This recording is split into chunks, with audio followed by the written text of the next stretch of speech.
Ciao a tutti ragazzi, mi stavo divertendo con Mod Wave, questo Wavetable Synthesizer, e stavo un po' esplorando l'architettura e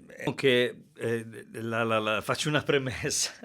L'ultima volta che ho parlato di una cosa simile a Wave State aveva così, insomma, più o meno questo tipo di architettura dal punto di vista dell'utilizzo degli oscillatori di vario tipo e poi quello che è poi un synth a tutti gli effetti con la DSR, quindi gli sviluppi, il filtro, ci sono gli effetti, tutto il resto, l'LFO, solo che l'ultima volta che ne ho parlato siccome ho suonato, ho fatto quello che potevo perché come sapete, come avevo ripetuto anche in quel video, non entro più di tanto in quella che è l'architettura interna e specifica, mea culpa. C'è stato uno che mi ha detto: ma sai di che cosa parli? Poi è partito con la sintesi vettoriale, che deve essere stato, diciamo, molto amico dei giapponesi all'epoca. Io ho nominato la Wave Station. Sai perché ti ricordo la Wave Station? Perché la sintesi vettoriale, vabbè. Perché insomma, dai, non prendiamocela. Io faccio queste cose così, insomma, per chi le vuole vedere. Ciao a tutti amici, sono a Roma e volevo dirvi, c'è questo intermezzo, per dirvi che poi sono andato a vedere bene, insomma, per quello che potevo, cos'è questa benedetta sintesi vettoriale. In realtà all'epoca qualcuno me l'aveva già spiegata, perché andando a rileggere mi sono venute delle rimembranze, perché praticamente effettivamente è una roba bella e che soprattutto accontentava delle esigenze di quel periodo. C'erano delle produzioni nuove, quelle che facevano certi produttori inglesi in particolare, dove il sound design era già molto avanzato, e queste tastiere cercavano di ricreare quelle situazioni unendo delle parti di piccoli frammenti di campione, come se fossero dei suoni PCM che si univano uno con l'altro, creando una sorta di movimento appunto tra una cosa e l'altra, che diventava una texture, insomma. E poi con questo diciamo joystick di cui stavo parlando poi nel video, si poteva passare da un mondo all'altro, e in effetti questo era, insomma, per l'epoca era molto utile per ricreare un po' quelle atmosfere che andavano di moda. Niente, volevo dirvi questo giusto perché, insomma, adesso va bene scherzare, però effettivamente sarebbe bello parlare anche di questi argomenti, no? E approfondirli. Ciao. Quindi, vabbè, detto questo, siamo lì la sensazione è un po' quella. Ci sono adesso, a parte all'inizio io sono partito da una performance iniziale senza niente e immediatamente comunque le cose sono a portata di mano. Qui si vedono gli oscillatori di tutti e due i layer, quindi se io cambio, qui stiamo sentendo solo uno dei due oscillatori, è una wavetable, chiaramente si chiama appunto wavetable synthesizer. Questa è una saw. Qui abbiamo anche, se apro questo invece ne ho un'altra, per esempio, posso unirle, filtro, resonance.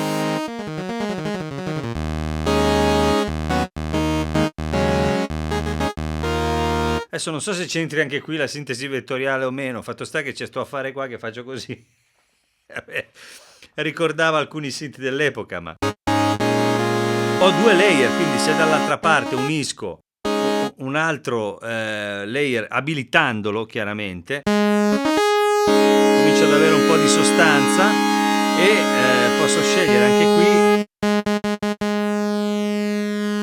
torno sull'altro. Qui per esempio posso prendere un altro tipo di segnale, questo tipo di attacco qui, che è un tipo flauto, e unirlo a un altro flauto. Poi lo unisco a quell'altro, per dire,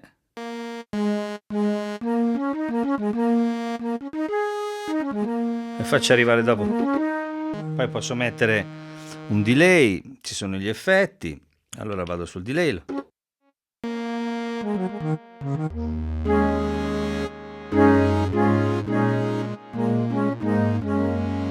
Questo è un utilizzo che, per dire, potrebbe piacere a me, nel senso che mi piace giocare con i suoni e queste cose qua, ma poi chiaramente qui si entra in quello che è, c'è l'arpeggiatore che posso scegliere su cosa far funzionare, quindi in questo caso è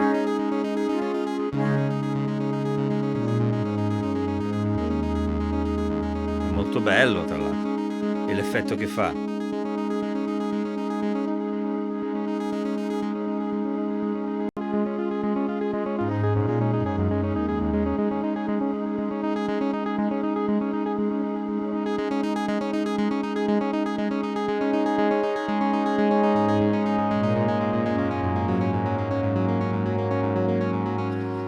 Insomma, poi ci sono tante possibilità di effetto, posso aggiungere reverbero, posso fare tante cose, c'è l'LFO, ci sono tante opportunità. È molto divertente navigare in questo senso. Poi è chiaro che si può entrare in quelle che sono le modalità più classiche, cioè quelle dei preset, insomma.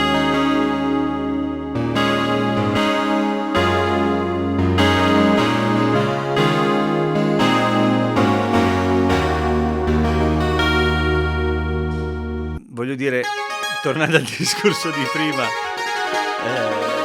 di quella critica ricevuta, no? Non è detto che tutti quelli che comprano queste tastiere abbiano poi in realtà io c'ero quando c'era il Wave State. Fatto sta che io mi ricordo che andavo a provarlo da amici che ce l'avevano, io non avevo l'opportunità di acquistarlo. E così mi sembrava un sogno, no? Sentire le cose che questa benedetta sintesi vettoriale permetteva. Io ero entusiasta.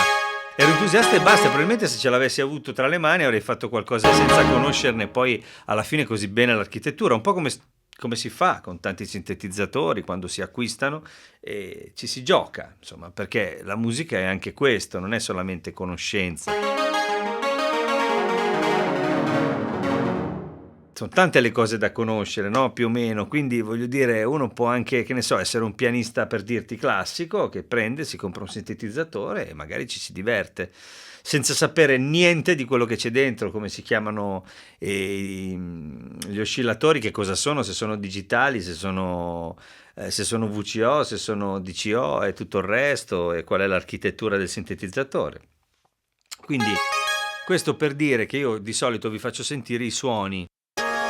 In questo caso, tornando poi a quello che ci interessa davvero,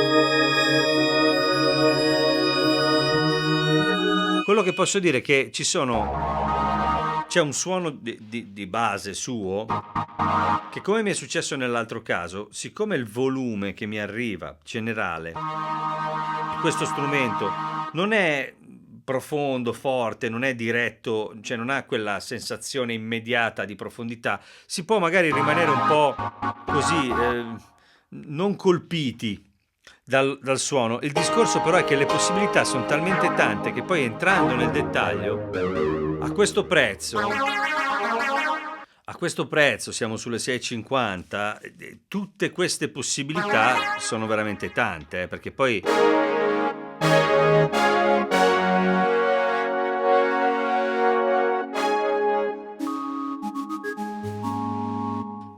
ogni categoria, tutto il sound design è molto particolare,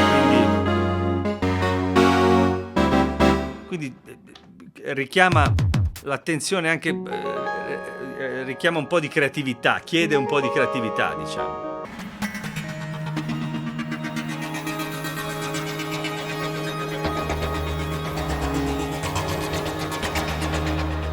Diciamo che la sua natura non è certo quella di fare il sintetizzatore tradizionale, però è anche vero che si può fare un sintetizzatore tradizionale, quindi anche capire come funzionano i sintetizzatori tradizionali, chiaramente però partendo da una wavetable. La cosa bella è che chiaramente, siccome siamo in ambito Korg, ci sono poi contiene tutta la wavetable dei vecchi DV, e quella è una bella cosa, perché erano proprio belle quelle cose lì. Ora sono state inserite qui e possono essere utilizzate. Infatti qui, se io decido di andare in un modo di entrare nel dettaglio, vedo anche tutto quello che succede all'onda, nel senso che qualsiasi cosa io muova qui all'interno del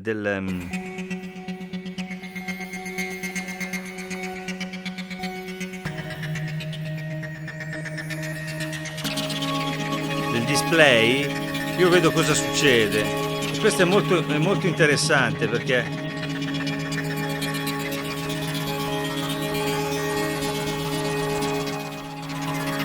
come vedete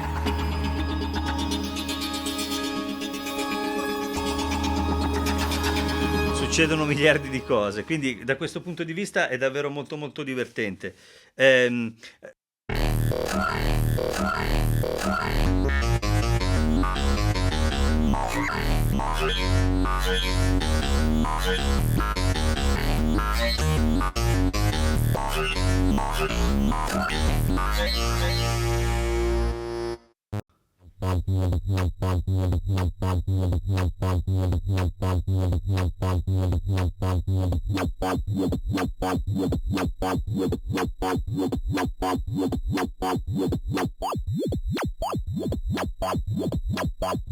tutto molto divertente. Tra l'altro a tutto si può.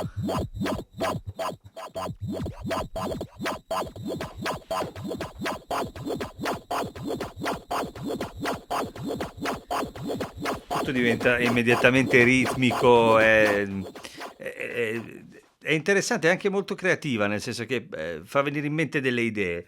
Poi ripeto, la qualità adesso poi la devo controllare, perché sentirlo così sembra tutto un po' piccolo, finché non si uniscono tante cose si ha la sensazione che i suoni siano un po' piccolini, però del resto bisogna capire un attimo, perché qui mi sembra anche una questione di percezione di volume. Io sto tenendo a zero per vedere quanto esce lei, poi se dovessi dare un po' con il pre, snaturerei un po' il suono, quindi sto provando a lavorare in modo così, diciamo.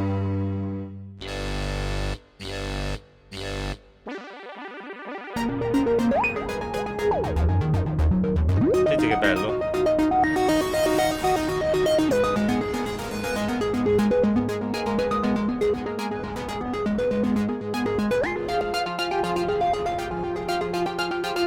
si aziona questo caos che poi stavo leggendo prima che insomma è alla base c'è anche l'analizzatore.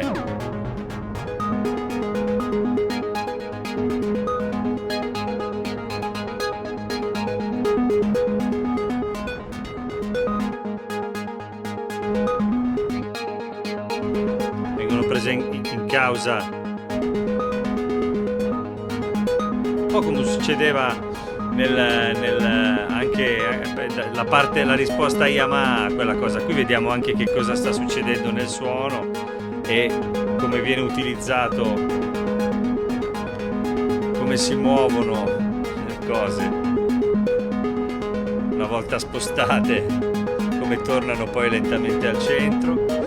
E questa cosa mi ricorda anche l'SY22, che era anche quella sintesi vettoriale, che per me voleva dire quello, ripeto, nel senso che c'era il rotellone. A parte questo discorso qua,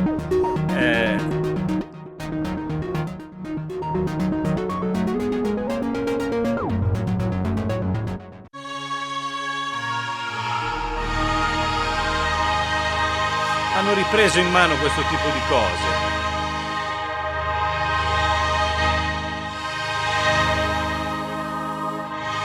Quindi su tutti i suoni che ci sono si può fare questo discorso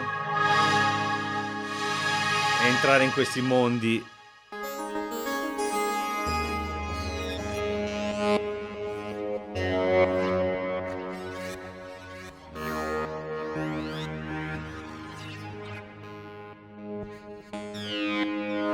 Comunque, io la consiglio se si vuole sperimentare un po' in questa direzione. L'avete sentito qual è il sound più o meno? Considerate che non esistono suoni tradizionali, tutti i preset sono in questa direzione, quella del movimento che poi sfrutta questa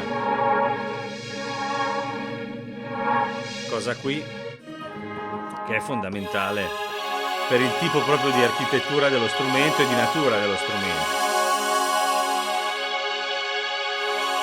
Devo dire che poi mentre si lavora è tutto molto veloce, risponde bene immediatamente. La tastiera è così, quella che c'è su questo tipo di prodotti, senza infamia, senza lode, va benissimo per quello che bisogna farci, nel senso che non c'è bisogno di chissà che cosa. È sempre piacevole avere sotto una bella tastiera, però insomma c'è il prezzo e c'è tutto quello che fa, quindi è un po' in quella direzione lì. Io vi ripeto, sinceramente la trovo molto molto ispirante. È bello partire da zero e andare a cercare all'interno delle librerie di samples che ci sono, per esempio, e nella wavetable, andare anche a vedere da dove arrivano quei suoni, perché a volte c'è scritta anche la derivazione. È molto interessante perché c'è tantissima roba. Cioè, se io vado diciamo alla radice di ogni suono, poi da lì partire e inventare è molto bello. Poi vabbè, allo step sequencer, tutta una serie di cose che si possono mettere in campo, però diciamo che per quello che ci farei io è interessante come possibilità, se avesse il suono, diciamo, adesso ripeto, devo controllare un po' qual è il risultato, se avesse il suono delle macchine da cui prende spunto, allora probabilmente sarebbe veramente un prodotto micidiale, no? È un surrogato di quelle cose, a sentirlo così. Poi vi ripeto, magari sto dicendo una stupidaggine, però certamente quando si fa partire anche semplicemente con le forme d'onda così, si percepisce che il suono è ridotto, ma comunque questa è la mia sensazione personale, potrei sbagliarmi. Comunque, se vi piace quello che faccio e non vi interessa la sintesi vettoriale nei dettagli. Iscrivetevi al canale, andate sul mio sito www.maxkey.com dove trovate tutto quello che riguarda le categorie delle tastiere e anche le mie cose, la mia musica e tutto il resto, insomma il mio mondo se vi interessa. E ringrazio SynthCloud che mi ospita anche oggi, Daniele Manfredi, gli amici di SynthCloud e tutto il resto. E voi commentate, mi fa sempre piacere anche quando mi si critica perché è giusto che sia così, insomma, altrimenti. E ci vediamo sabato prossimo e a presto. Ciao ciao.